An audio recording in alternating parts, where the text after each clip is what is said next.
Hi friends, குட்டி ஸ்ரமோட 14வது part தான் பார்க்க போகிறோம். ரெஸ்டாரண்ட் விட்டு வெளில வரும்போது சண்டையோட கை டோரில் மாற்றிடும். சீக்கிரமாக போடா, சன்னியோட அம்மா ஏதாவது பண்ணிட போகிறாங்கன்னு சொல்லி கூப்பிட்டு போயிட்டு இருப்பாங்க. சன்னியை சண்டையை பற்றி யோசிக்கக்கூடாதுன்றதாக கிச்சன் மொத்தத்தையும் க்ளீன் பண்ணிட்டு இருப்பாங்க. அப்போ கையில் மரத்தோட பீஸு குத்திரும். என்னாச்சு, உனக்கு எதுவும் ஆகலைன்னு அம்மா கேட்பாங்க. அதெல்லாம் ஒன்றும் இல்லைம்மான்னு சொல்லுவாங்க. சன்னி, நீ சாப்பிடாம தூங்காம 3 நாளாக க்ளீன் பண்ணிட்டு இருக்க, நீ கொஞ்சமாவது சாப்பிட்டுட்டு ரெஸ்ட் எடுன்னு அம்மா சொல்லுவாங்க. சரங், நான் வீட்டுக்கு வந்துட்டேன்னு சொல்லுவா. தன்னோட சோகத்தெல்லாம் மறைச்சிக்கிட்டு பாப்பாட்ட பேசுவாங்க. இன்னைக்கு ஸ்கூல் எப்படி போச்சு, மின் கூட சண்டை போட்டியான்னு கேட்பாங்க. அவன் என்னோட ஸ்நாக்ஸை திருடிட்டான், அதனால நான் அவனை திட்டுனேன். இந்த காலத்துல உள்ள சின்ன பிள்ளைங்களுக்கு மேனஸே இல்ல. அம்மா, நீங்க அழுதிங்களான்னு கேட்பா. நான் எதுக்கிட்ட அழ போறேன், நீ போயிட்டு உன்னோட கையை கழுவிட்டோ, அம்மா உனக்காக சோளம் வேவிச்சு தரேன்னு சொல்லுவாங்க. அம்மா சோகமா இருக்காங்கன்றது பாப்பாவுக்கு நல்லாவே தெரியும். அம்மான்னு சொல்லுவா. சோரங், நீ போயிட்டு கையை வாஷ் பண்ணிட்டு வான்னு பாட்டி அனுப்பிடுவாங்க. உன்னோட ஒய்ஃபும் அத்தையும் இல்லாதப்ப வீட்டுல உள்ள என்னோட பொருள் எல்லாத்தையும் எடுத்துட்டு வர வேண்டியதாயிடுச்சு. அம்மா, நான் உண்மையாவே ஷேர் ஹவுஸுக்கு போயிடுவேன் கேட்பாங்க.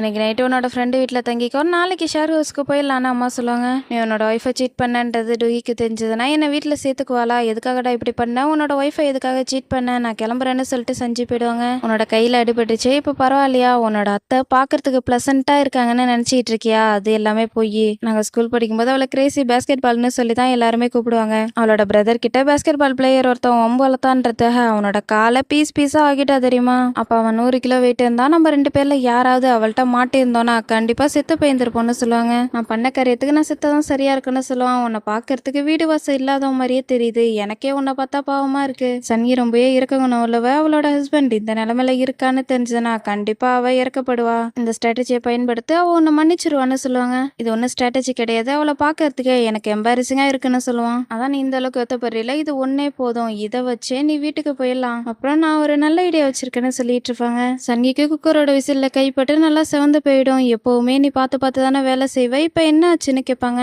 அம்மா, நான் இதுக்கப்புறமேட்டுக்கு கேர்ஃபுல்லா இருக்குன்னு சொல்லுவாங்க. இதெல்லாம் சரிபட்டு வராது, இப்படியே இருந்தேன்னா உனக்கு ஏதாவது ஆயிடும். கொஞ்ச நாளைக்கு நீ ஷேர் ஹவுஸ்ல தங்கு, டூஹி மாதிரியே வாழு, அவனை மறக்க ட்ரை பண்ணு, நான் சொல்றது உனக்கு புரியுதா? அலர்ட்டா இருன்னு சொல்லுவாங்க. இப்ப டூஹிக்கு பதிலா ஈவின் தான் மாடலா இருப்பாங்க. டூஹி மாதிரியே இவளும் தப்பான வழியில தான் மாடலா ஆகியிருப்பாளான்னு ஒரு பொண்ணு கேட்பாங்க. அவ எப்படி மாடலானான்றது நமக்கு முக்கியமே கிடையாது. டூஹி போயிட்டா இப்ப ஈவின் தான் இருக்கான்னு சொல்லிட்டு இருப்பாங்க. காங்க அன்னைக்கு என்ன சொன்னாருன்றதை இப்பதான் முழுசா காட்டுவாங்க. டூஹி கிட்ட இருக்கிற எல்லா பவரையுமே நான் உங்ககிட்ட கொடுக்குறேன், அதுக்கு பதிலா நான் உங்ககிட்ட கேட்கிற ஒரு விஷயத்த நீ பண்ணும். உஜின் 1 இயர் ஸ்டார்ட் பண்றத நான் தடுக்க போறேன், அதுக்காக டூஹி 1 இயர்ல ஜாயின் பண்ணாத அளவுக்கு நீ பாத்துக்கோன்னு சொல்லியிருந்திருப்பாரு. இது எல்லாத்துக்குமே ஒத்துக்கிட்டு தான் ஈவின் இப்ப மாடல் ஆயிருப்பா. இதுதான் 1 இயர்க்கான ஆஃபீஸானு பார்க்கப்பாரு. இன்னும் ரெடி ஆகிட்டு இருக்குன்னு உஜின் சொல்லாரு. நீ என்கிட்ட கேட்டப்போ உன்னோட ஆஃபரை நான் ஏத்துக்கிட்டேன், ஆனா நான் ரீக்ரெட் பண்ணுவோன்னு எனக்கு கொஞ்சமா வருத்தமா இருக்குன்னு சொல்லுவாரு. நீங்க ரீக்ரெட் பண்ணவே மாட்டீங்க, நானும் 1 இயர்ல இருக்கேன், நீங்களும் 1 இயர்ல இருக்கீங்கன்னு சொல்லிட்டு இருப்பாரு. ஆமா, இன்னொருத்தவங்க இருப்பாங்களே, அந்த பொண்ணு எங்கன்னு கேட்பாரு. யாருன்னு உஜின் கேட்பாரு. உனக்கு தான் தெரியும்லப்பா, என்னோட வேலை கூப்பிட்டு வேலை தானே. ஜெர்மனிலேருந்து உன்னோட அப்பா தினமும் மெசேஜ் அனுப்பிட்டே இருக்காரு, உன்னை பத்தியும் டூஹியை பத்தியும் கேட்டுன்னு சொல்லிட்டு இருப்பாரு. உஜினுக்கு இதெல்லாம் கேட்கும்போது ரொம்ப சந்தோஷமா இருக்கும். உங்க கூட வேலை பார்க்கறது நினைச்சு எனக்கு ரொம்ப எதிர்பார்ப்பா இருக்குன்னு சொல்லிட்டு அம்மாவுக்கு கால் பண்ணி டூஹி இன்னைக்கு வீட்டுக்கு வருவாங்களான்னு கேட்பாரு. டூஹி அவங்க அம்மாவோட வீட்டுல ஏதோ வேலை இருக்குன்னு சொன்னா இன்னையிலேருந்து இங்க தங்குவான்னு சொல்லிட்டு உஜின் ப்ளூ கலர்ல வச்சிருந்த எல்லாத்தையுமே பேக் பண்ணிட்டு ப்ளூ ட்ரெஸ்க்கு பாய்னு சொல்லிட்டு கண்டிப்பா டூஹி அவன் கல்யாணம் பண்ணிக்குவான்னு தான் நினைக்கிறேன்னு சொல்லிட்டு இருப்பாங்க.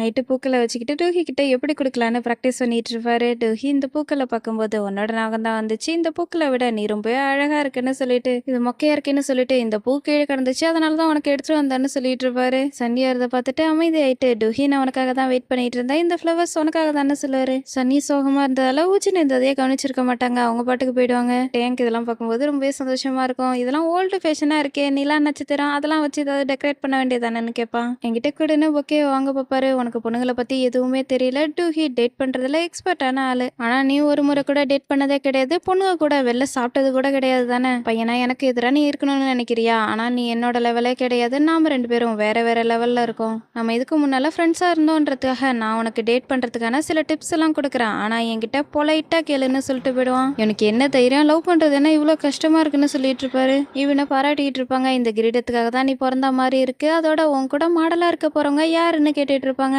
சாங் இன்னமும் ஹேலன்ஸோட மாடலா தான் இருக்காரு, அவரா தான் இருக்கணும்னு நினைக்கிறேன்னு ஈவின் சொல்லுவாங்க. என் கேத்தெல்லாம் பார்க்கும்போது கோவமாயிட்டு இருக்கோம். என்னதான் உனக்கு இந்த கிரீடம் ஓரளவுக்கு நல்லா இருக்குன்னு நீ சொல்லிக்கிட்டாலும் எனக்கு என்னமோ அந்த அளவுக்கு நல்லா இருக்குன்னு தோணல. ஏற்கனவே இந்த மாடலுக்கு தான் இதை விட 100 மடங்கு பெட்டரா இருந்துச்சுன்னு சொல்லுவான். ஈவின் டூஹி அளவுக்கு இல்லைன்னு நீ சொல்றியான்னு கேட்பாங்க. அப்பெல்லாம் இல்லையே, நான் கிளீன் பண்ற ஸ்ப்ரேயர் இருக்குல்ல, அதை பத்தி தான் பேசிட்டு இருந்தேன். இந்த இடம் முழுக்க ஒரே டஸ்டா இருக்குன்னு சொல்லி எல்லாரும் மேலேயுமே ஸ்ப்ரே பண்ணி விட்டுட்டு போயிட்டு இருப்பான். உச்சினன்ஸும் இன்னும் 1/2 மணி நேரத்துல டின்னர் ரெடி ஆயிடும், டூஹி அவளுக்கு சாப்பாடு வேணான்னு சொல்லிட்டா, அவ தூங்க போறாளான்னு சொல்லிட்டு இருப்பாங்க. எல்லாருமே டூஹியை பத்தியே பேசிட்டு இருக்காங்கன்னு ஈவனுக்கு டூஹிக்கு கட்டுப்பாயிட்டு இருக்கும். ஒருவேளை டூஹிக்கு உடம்பு சரியில்லையோன்னு யோசிச்சுட்டு டூஹிக்கு ஏதாவது ஆச்சான்னு கேட்பாரு. இருங்க நான் போயிட்டு டூஹியை கூப்பிடுறேன்னு சொல்லி ஈவின் போயிட்டு இருப்பாங்க. சரின்னு சொல்லிட்டு ஃப்ளவரை பார்த்துக்கிட்டு நல்லா பூத்துடுச்சு, டூஹி கோவத்துல இருப்பான்னு நினைக்கிறேன்னு சொல்லிட்டு இருப்பாரு. ரூம்குள்ள வந்ததும் டூஹி என்ன பாரு, நான் மாடல் ஆனதுக்காக என்ன நீ வாழ்த்த மாட்டியா டூஹின்னு கூப்பிட்டுட்டு மனசுக்குள்ள எனக்கு தெரியும் உன்னால இதை ஏத்துக்க முடியாதுன்னு, எவ்வளவு நாளைக்கு இன்னும் நீ தாக்கு பிடிக்கிறேன்னு நான் பாக்குறேன். உனக்கு ஆல்கஹால் சம்பந்தப்பட்ட டிமென்டியா இருக்குன்றது எல்லாருக்கும் தெரிஞ்சதுமே நீ அவ்வளோதான்னு சொல்லிட்டு ஹாஸ்பிட்டல்ல செக்அப் பண்றதுக்கான பேப்பர்ஸ் வச்சுட்டு போயிடுவாங்க. ரெயின் கேலரியில இருந்து உங்களுக்கு கிஃப்ட் அனுப்பி விட்டுருக்காங்கன்னு அசிஸ்டன்ட் சொல்லுவாரு. சேரிட்டின்றதால தான் நான் கலந்துக்கிட்டேன், ஆனால் அவங்க கிஃப்ட் அனுப்பி விட்டுக்கிட்டே இருக்காங்கன்னு சேர்மன் சொல்லாரு. 3 வருஷமா தொடர்ந்து சப்போர்ட் பண்ணுறது ரொம்பவே கஷ்டம், ஆனால் நீங்கள் பண்ணிக்கிட்டு இருக்கீங்களா அதனால தானே அசிஸ்டன்ட் சொல்லாரு. அப்படியே இந்த பெயிண்டிங்கை பார்க்கும்போது நல்ல எனர்ஜி கிடைக்கும், மாட்டி விடுங்கன்னு சொல்லாரு. டெரி வீட்டுக்கு வந்ததும் போர்ட் ஆஃப் டைரக்டர்ஸ் அப்ரூவல் கொடுத்த பேப்பர் இதில் இருக்கு. 1 நேரம் சஸ்பெண்ட் பண்ணிட்டாங்கன்னு நீங்கள் வருத்தப்படாதீங்க, ஏற்கனவே எனக்கு இருந்த பொசிஷனை திரும்பவும் கொடுங்க. நான் போர்ட் ஆஃப் டைரக்டர் கிட்ட இதை பற்றி அனௌன்ஸ் பண்ணுறேன்னு சொல்லுவாங்க. எனக்கு தெரியும் நீ வாலண்டரா வேலை பார்த்தது எல்லாமே ஆக்டிங்னு, இது மாதிரிலாம் பண்ணினா கம்பெனியில் ஏற்கனவே இருந்த பொசிஷனுக்கு வந்துடலான்னு நினைக்கிறியா? டேங் மெச்சூரிட்டியே இல்லாதவன் அவன் கூட இப்ப எஃபர்ட் எடுத்துக்கிட்டு இருக்கான், அடிமட்ட லெவல்ல இருந்து வேலை பார்த்துக்கிட்டு இருக்கான், அவன் சொந்த உழைப்புல வாழ்ந்துகிட்டு இருக்கான். ஆனா நீ அவன் அளவுக்கு பெட்டராவே இல்ல, வெளில போன்னு துரத்தி விடுவாரு. டேரிக்கு கோவம் அதிகமாகிட்டு இருக்கும். உனக்கு தெரியலையா, அவரோட வழியில நான் வந்துடணும்னு பயந்துகிட்டு இருக்காரு. இவர் இதே மாதிரி பண்ணிக்கிட்டு இருந்தாருன்னா நான் எப்படி திரும்பவும் அதே பொசிஷனுக்கு வர முடியும்னு சொல்லிட்டு இருப்பாங்க. உனக்கு எதிராக இருக்கிற போர்ட் ஆஃப் டைரக்டர்ஸ் முதல்ல மாத்திடலாம், அதுக்கப்புறமேட்டுக்கு கம்பெனி உன்னோடதாயிடும். பவர் உங்ககிட்ட கிடைச்சதுக்கு அப்புறம் ஊஜின் டூஹி 2 பேரையும் பாத்துக்கலாம்னு சொல்லுவாரு. எப்படின்னு கேட்பாங்க. உனக்காக நான் என்ன வேணாலும் பண்ணுவேன், ஆனா பதில் சொல்லு, உன்னோட அப்பாவை இதனால டேஞ்சர்ல தள்ளி விட்டா கூட உனக்கு பரவாயில்லையான்னு கேட்பாரு. சன்னி தூங்கலான்ட்டு வைப்பாங்க, தூக்கமே வராது, மைண்டை டிஸ்ட்ராக்ட் பண்ணுன்றதாக கிச்சனை கிளீன் பண்ணிட்டு இருப்பாங்க. ஹஸ்பண்ட் பண்ணதெல்லாம் நான் வந்துட்டு இருக்கேன், நான் இவங்க எல்லாரையும் வெறுக்கிறேன், என்ன தைரியம் தான் என்கிட்ட இதே மாதிரி பண்ணியிருப்பாங்கன்னு சொல்லிட்டு கத்தியை ஷார்ப் பண்ணிட்டு இருப்பாங்க. ஊஜி நல்லா தூங்கிட்டு இருப்பாரு. சன்னியை கத்தியை ஷார்ப் பண்ணிக்கிட்டு இருக்க சத்தம் கேட்டு என்ன சத்தம் இந்த நேரத்துலன்னு வெளில வந்து பார்ப்பாரு. சன்னி பாட்டுக்கு கத்தியை ஷார்ப் பண்ணிக்கிட்டே புலம்பிட்டு இருப்பாங்க. உனக்கு என்ன பிடிச்சிருக்குன்னு நினைச்சேன், என்ன தைரியம் தான் நீ என்ன காயப்படுத்திருப்ப, நான் உன்னை நம்பினேன், ஆனா எனக்கு இப்ப யாருமே தேவையில்லைன்னு சொல்லிட்டு முன்னாடி இப்பதான் பாக்குறாங்க. ஊஜின் வந்திருக்கதை பார்க்கவும் ஷாக் ஆயிட்டு, அச்சோ இப்ப நான் என்ன பண்றது, டூஹி ராத்திரி நேரத்துல கத்தியெல்லாம் ஷார்ப் பண்ண மாட்டாளேன்னு சொல்லிட்டு டூஹி மாதிரியே ஆக்ட் பண்ணுவாங்க. லேட் நைட் ஆயிடுச்சு, இங்க நீங்க என்ன பண்ணிக்கிட்டு இருக்கீங்க, நான் 1 நேருக்காக ப்ரிப்பேர் பண்ணிக்கிட்டு இருக்கேன்னு சொல்லுவாங்க. நீங்க என்ன ப்ரிப்பேர் பண்ணிக்கிட்டு இருக்கீங்கன்னு ஊஜின் கேட்பாரு. இதுக்கப்புறமேட்டுக்கு நான் டாஹா ஏர்லைன்ஸோட மாடல் கிடையாது, 1 நேரோட க்ரூ மெம்பரா ரெப்ரசென்ட் பண்ண போறேன், அதனால நான் வெயிட் அதிகமாக கூடாதுன்னு நினைக்கிறேன், கையில ஈஸியாவே வெயிட் ஏறிடும், அதனால நல்லபடியா பாத்துக்கணும்னு சொல்லிட்டு கத்தியை ஷார்ப் பண்றது வெயிட்டை குறைக்கிறதுக்காகன்ற மாதிரி ஆக்டிங்கை போட்டு குட் நைட்னு சொல்லிட்டு போயிடுவாங்க. உஜின் சன்னி புலம்பிட்டு இருந்ததெல்லாம் நல்லாவே கேட்டு இருந்திருப்பாரு. நம்மளதான் திட்டிட்டு இருந்தாங்க போலன்னு நினைச்சுக்குவாரு. ஷர்மன் வெளில போகும்போது டேரி பார்த்துட்டு அப்பா உங்களோட டை சரியா இல்லைன்னு சொல்லி டைட் பண்ணி விட்டுட்டு அம்மா இருக்கும்போது அவங்க தானே எப்போதும் இதை பண்ணுவாங்கன்னு சொல்லிட்டு இருப்பாங்க. உனக்கு என்ன சின்ன சேர்மன் கேட்பாங்க. உங்களோட ஹெல்த்துக்காக நான் இந்த ட்ரிங்கை ரெடி பண்ணியிருக்கேன்னு டேரி சொல்லுவாங்க. நான் என்ன சாக போறேன்னா எதுக்காக நீ ஸ்ட்ரேஞ்சா ஆக்ட் பண்ணிட்டு இருக்கேன்னு அப்பா கேட்பாங்க.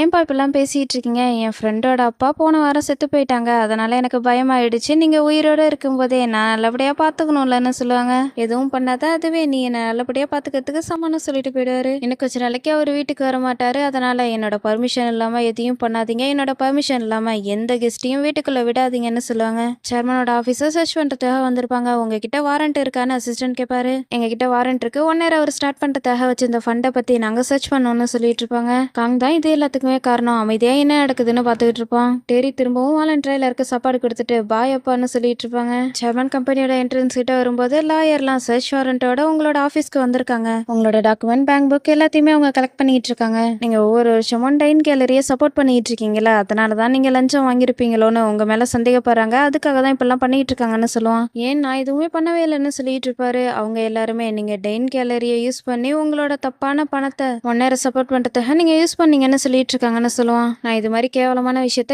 எப்பவுமே பண்ண மாட்டேன், நானே போயிட்டு நேர்ல அவங்கள்ட்ட பேசிக்கிறேன்னு சொல்லுவாரு. அப்பா இப்போதைக்கு நீங்க எதுவும் பண்ணாதீங்க, ஆக்ஷன் எடுக்கிறதுக்கு முன்னாடி என்ன நடந்துகிட்டு இருக்குன்றத புரிஞ்சுக்கணும், நான் இதை பாத்துக்கிறேன்னு சொல்லுவான். மொத்தமா 100 எம்ப்ளாயி 1 நேரில் ஜாயின் பண்றதுக்காக தயாரா இருக்காங்க, அதனால நான் திரும்பவும் 1 நேரம் ஸ்டார்ட் பண்றதுக்காக அப்ளை பண்ண போறேன். பார்க் நீங்க ட்ரைனிங்கை பாத்துக்கோங்க, மிஸ்டா நீங்க ப்ரொமோஷனல் வீடியோவை பாத்துக்கோங்கன்னு சொல்லுவாரு. சன்யா ஹஸ்பண்ட் மேல உள்ள கோவத்துல இருப்பாங்க. ஊஜின் சொன்ன எதையுமே கவனிச்சிருக்க மாட்டாங்க. மிஸ்டான்னு கூப்பிடுவாரு. ஸ்கிரீன்ல பார்த்துட்டு எப்போதும் போல நான் பர்ஃபெக்டா பண்றேன்னு சொல்லுவாங்க. சன்னி நைட்டு புலம்புனதுதான் ஊஜினுக்கு ஞாபகம் வந்துகிட்டு இருக்கோம். ஒருவேளை நம்ம மேல கோவத்துல இருக்காங்க போல, அதனாலதான் ஆப்சன்ட் சைலண்ட் மைண்டா இருக்காங்கன்னு நினைச்சுக்குவாரு. பார்க் இவங்க 2 பேருக்கும் நடுவுல ஏதோ சண்டைன்னு நினைச்சுக்குவாரு. நம்மலாம் அதிகமா மீட் பண்ண போறது இல்லைல்ல, இன்னும் நிறைய எம்ப்ளாய் கிடைக்கிற வரைக்கும், அதனால 3 பேர் சேர்ந்து ஒன்னா வெளில போகலாமான்னு கேட்பாரு. நமக்காக தான் இப்படி பண்றாருன்றது ஊஜனுக்கு நல்லாவே தெரியும். எனக்கு ஓகேன்னு சொல்லுவாரு. மிஸ்டா நீங்களும் வரீங்களான்னு கேட்பாரு. சன்னியை 2 பேரையும் பார்த்துட்டு நான் வரேன்னு தலையாட்டுவாங்க. இன்னைக்கு நைட்டே போகலான்னு பார்க் சொல்லுவாரு. கேபின்ல இது ரொம்பவே முக்கியமானதுன்னு நான் சொன்னேன்னு சீஃப் கேட்பாங்க. நம்மளோட கஸ்டமர் தான் ரொம்பவே முக்கியம்னு டேயாங் சொல்லுவான். ஆமாப்பா நீ சொன்னது சரிதான், கஸ்டமர் தான் ரொம்பவே முக்கியமானவங்க. கொஞ்சம் நேரம் பிரேக் எடுத்துட்டு அதுக்கப்புறமேட்டுக்கு ஸ்டார்ட் பண்ணலாம்னு சொல்லுவாங்க. டேயாங் சன்னியோட போட்டோ பார்த்துட்டு அழகா இருக்க, நீ ரொம்பவே அழகா இருக்குன்னு சொல்லிட்டு இருப்பான். சஞ்சய் தன்னை தான் சொல்றான்னு நினைச்சுக்கிட்டு நாம 2 பேரும் ஒருத்தர் ஒருத்தர் தெரிஞ்சுக்கலாம்ல, என்னோட பேரு பாங் சஞ்சின்னு சொல்லுவாங்க. டேயாங் யாருடா இந்த பொண்ணுன்ற மாதிரி தான் பார்த்துக்கிட்டு இருப்பான். ஷர்ட்ல உள்ள 2 பட்டனை கழட்டி விட்டுட்டு இந்த முறை எப்படி தப்பிக்கிறேன்னு பார்க்கலான்னு மனசுக்குள்ள நினைப்பாங்க. மேம் இந்த பொண்ணு ட்ரெஸ் கோட பிரேக் பண்ணிக்கிட்டு இருக்கு, என்னோட பேரு ஓ டேயாங், இது மாதிரி விஷயத்தெல்லாம் நான் எப்பவுமே ஏத்துக்க மாட்டேன், இதுக்காக எனக்கு எக்ஸ்ட்ரா பாயிண்ட் கொடுங்கன்னு சொல்லிட்டு சன்னியோட போட்டோ தான் பார்த்துட்டு இருப்பான். எனக்கு செக்ஸியா இருக்கிற பொண்ணுங்களை பிடிக்காது போல இருக்கு, கியூட்டா இருக்கிற பொண்ணுங்களை தான் பிடிக்கும்னு சொல்லிட்டு டேயாங்னு சொல்லி நுனாக்கிலே பேச ஆரம்பிப்பாங்க. டேயாங் நான் அவங்க கூட வேலை பார்க்குற பொண்ணா ஹாய் சொல்லான்ட்டு வந்தேன், எதுக்காக நீங்க இதை பத்தி அவங்க கிட்ட சொன்னீங்க, நீங்க சஞ்சியை சோகமாக்கிட்டீங்க சொல்லிட்டு இருப்பாங்க. டேயாங் சீஃப் கிட்ட போயிட்டு அந்த பொண்ணுக்கு நாக்கில் ஏதோ அடிபட்டுடுச்சுன்னு நினைக்கிறேன், ஒரு மாதிரி பேசிக்கிட்டு இருக்குன்னு சொல்லிட்டு போயிடுவான். மிஸ்டர் ஃபிளைட் அட்டெண்டன்ட் எல்லாரும் இங்க அடிக்கடி வருவாங்கன்னு நான் கேள்விப்பட்டேனே, அது உண்மையானு பார்க்க கேட்பாரு. சன்னி முதல் முறை இப்பதான் இங்க வந்திருப்பாங்க, சுத்தி முத்தி பார்த்துட்டு நான் இங்க வந்தேன்ற மாதிரி ரியாக்ஷனை கொடுத்துட்டு ஆமாம்மா நான் அடிக்கடி இங்க வந்திருக்கேன், இங்க உள்ள மெனு கூட எனக்கும் மனப்பாடமா தெரியும்னு சொல்லுவாங்க. பார்க் சந்தோஷமா சாப்பிடலான்ட்டு போவாரு. ஊஜின் நிரும்பி சிக்னல் கொடுப்பாரு. பார்க் ஊஜின் சொல்றதை புரிஞ்சுக்கிட்டு வராத கால் அட்டன் பண்ணி ஹனி அப்படியா நான் உடனே அப்ப நான் வீட்டுக்கு வரேன்னு சொல்லி காலை கட் பண்ணிட்டு என்னோட மாமியார் வீட்டுக்கு வந்திருக்காங்களாம், அடுத்த முறை நம்ம மீட் பண்ணிக்கலாம்னு சொல்லிட்டு போயிடுவாரு. இவங்க 2 பேரும் ஒன்னா இருக்கிறத பார்த்து ஈவினுக்கு கோவமாக்கிட்டு இருக்கும். உண்மையாவே பார்க்கோட ஒய்ஃப் கால் பண்ணாங்களா, அவரோட போன் ரிங் ஆகவே இல்லை, ஆனா யாருகிட்ட அவரு பேசிட்டு இருந்தாருன்னு கேட்டுட்டு இருப்பாங்க. நான் அவங்ககிட்ட பிராங்கா சொல்றேன் கேப்டன் பார்க் நம்ம 2 பேரையும் தனியா விட்டு போகணுன்றதாக தான் இப்படி பண்ணாரு, அந்த அவர்கிட்ட இப்படி பண்ண சொன்னா உன்னை பெட்டரா ஃபீல் பண்ண வைக்கணும்ன்றதாக, நீ என் மேல கோவமா இருந்ததால தானே நைட்டு கத்தியை ஷேர் பண்ணிட்டு இருந்த, நான் உன்னை எனக்கு பிடிச்சிருக்குன்னு சொன்னா ஆனா உனக்காக எதுவுமே பண்ணவே இல்லை, அதனால தானே நீ கோவமா இருக்க, எனக்கு புரியுது, நான் ரொம்ப கில்ட்டியா ஃபீல் பண்றேன்னு சொல்லுவாரு. அவன் கத்தியை ஷேர் பண்ணும்போது நம்ம என்னத்த சொன்னோன்னு சன்னி யோசிச்சுட்டு இருப்பாங்க. நான் என்னோட வாழ்க்கை மொத்தமும் சிங்கிளாவே வாழ்ந்துடலான்னு யோசிச்சுட்டு இருந்தேன், அதனால ஒருத்தவங்களை நம்மளுக்கு பிடிச்சிருந்தா உங்களுக்காக என்ன பண்ணலான்னு கூட யோசிக்காமலே இருந்துட்டேன், நம்ம 2 பேரும் ஒருத்தர் ஒருத்தர் பத்தி இன்னும் அதிகமா தெரிஞ்சுக்கலாம், இந்த முறை ஒன்னா சாப்பிடலாம், அடுத்த முறை வேற ஏதாவது பண்ணலாம், இது மாதிரி ஒன்னா பண்ணோம்னா நம்ம 2 பேரை பத்தியும் ஒருத்தர் ஒருத்தருக்கு அதிகமா தெரிய வரும்னு சொல்லுவாரு. நம்ம சண்டையை பத்தி தான் பேசிட்டு இருந்தோன்றது இவருக்கு தெரியாதுன்னு சொல்லி சன்னியை நினைச்சிட்டு இருப்பாங்க. நம்ம 2 பேரும் ஒயின் குடிக்கலான்னு சொல்லி ஊத்தி வச்சிட்டு இருப்பாரு. இதெல்லாம் பார்க்கும்போது சண்டே அஃபேர் வச்சிருந்தது தான் ஞாபகம் வந்துட்டு இருக்கோம், இதெல்லாம் யோசிச்சுட்டு கோவமாக்கிட்டு இருப்பாங்க. உஜின் சேஸ் சொல்லான்ட்டு ஒயினை எடுத்துவாரு. சன்னியும் ஒயினை எடுப்பாங்க, கை தவறி கீழே விட்டுருவாங்க. சன்னியும் உனக்கு எதுவும் ஆகல, உனக்கு ஏதாவது அடிபட்டுடுச்சான்னு உஜின் கேட்பாரு. இது சரியே கிடையாது, நம்ம எது பண்ணணும்னாலும் யோசிச்சுட்டு பண்ணணும்னு நினைச்சிட்டு மன்னிச்சிருங்க எனக்கு முக்கியமான வேலை இருக்கு, அது இப்பதான் ஞாபகம் வந்துச்சு, இன்னொரு முறை இது எல்லாத்தையும் பாத்துக்கலாம்னு சொல்லிட்டு போயிடுவாங்க. பெஸ்டா வெயிட் பண்ணுங்கன்னு சொல்லி ஃபாலோ பண்ணிக்கிட்டே வருவாரு. ஏவி நோச்சினை தடுத்து சாங் உங்களை என்னால புரிஞ்சுக்க முடியுது, முதல் முறை கேட்டப்ப நானும் இதே மாதிரி தான் ஷாக் ஆனன்னு சொல்லிட்டு இருப்பாங்க. என்ன நீ சொல்லிட்டு இருக்கேன்னு உஜின் கேட்பாரு. நான் டூஹியை பத்தி தான் சொல்லிட்டு இருக்கேன், டூஹி நடந்துக்கிறதுலாம் ரொம்பவே வித்தியாசமா இருக்கு, டூஹி ஆல்கஹாலை பத்தி எப்படி ரியாக்ட் பண்ணான்றத பாத்தீங்களா, அடிக்கடி வெளில தூங்கிட்டு இருக்கா, அதோட ஜன்னலை கதவுன்னு நினைச்சு கூட வெளில போயிட்டா, கோக்பீட்ல எந்த நேரத்துக்கு என்ன கொடுக்கணும்ன்றது கூட அவங்களுக்கு தெரியல, நான் அவங்க கூட தான் தங்கியிருக்கேன், அவங்க கூட தான் வேலை பார்த்துக்கிட்டு இருக்கேன், அதனால நிறைய விஷயங்கள் அவங்க பண்றது வித்தியாசமா இருக்கதான் நான் நோட் பண்ணிருக்கேன்னு சொல்லுவாங்க. இப்ப நீ என்னதான் சொல்ல வரேன்னு உஜின் கேட்பாரு. ஹாஸ்பிட்டலோட விசிட்டிங் கார்டை கொடுத்து செரிபுலர் வாஸ்குலர் சென்டருக்கு அவ போய்கிட்டு இருக்கா, அவளுக்கு ஆல்கஹால் சம்பந்தப்பட்ட டிமென்டியா இருக்குன்னு சொல்லுவாங்க. என்னன்னு கேட்டு உஜின் ஷாக் ஆயிட்டு இருப்பாரு. இதோட இந்த எபிசோட் முடியுது. இந்த எபிசோட் உங்களுக்கு பிடிச்சிருக்கும்னு நினைக்கிறேன். பிடிச்சிருந்தா மறக்காம லைக் அண்ட் சப்ஸ்கிரைப் பண்ணுங்க. நெக்ஸ்ட் எபிசோட்ல பார்க்கலாம். தேங்க்ஸ் ஃபார் வாட்சிங்.